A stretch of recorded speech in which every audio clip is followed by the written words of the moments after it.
Hi, I'm John Stevenson, Editor-in-Chief of BikeRadar.com, and I'm with BikeRadar.com staff writer John Whitney. We're going to take a look at the new Specialized Venge, which is just about to hit the shops. It is, yes. End of May, I think.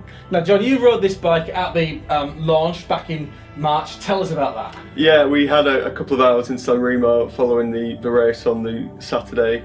And on the Sunday we did 2 hours around the roads of San Remo, up the Poggio and beyond into the hillier regions. The first thing you notice when you get on the bike is just how quick it is out of blocks. Of course, at Milan San Remo, this bike, or rather the McLaren version of this bike, worked really well for Matt Goss. You know, it was a dream result for those guys, so yeah, the best possible outcome.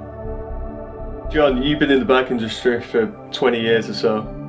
What do you see in this bike that makes it stand out from the hundreds of others you've seen and tested over the years? Well, it's the aerodynamics, isn't it? It's things like the shape of the head tube. You've got this very aerodynamic head tube area.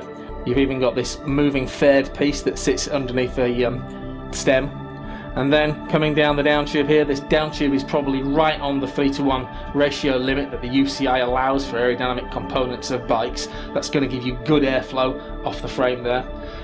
And then the stiffness that John was just talking about comes from the bottom bracket here. There's vast amounts of material around here, and because it's carbon fibre, those vast amounts of material of course aren't heavy, but they've gone to the limit of every dimension. It's right up to the edges of the bottom bracket shell. It's going to make it really, really stiff.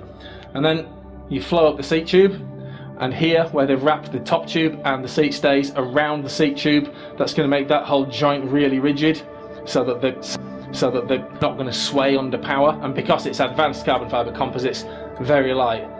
And that helps to make this bike very stiff, very aerodynamic. Now John, I know this is your size, it's got your name on it, but it's my size as well, so I'm hoping I'm going to get a go on this bike at some point in the next couple of weeks. Alright? Fight it off me. I'm John Stevenson, this is John Whitney. Thanks for watching, we're BikeRadar.com.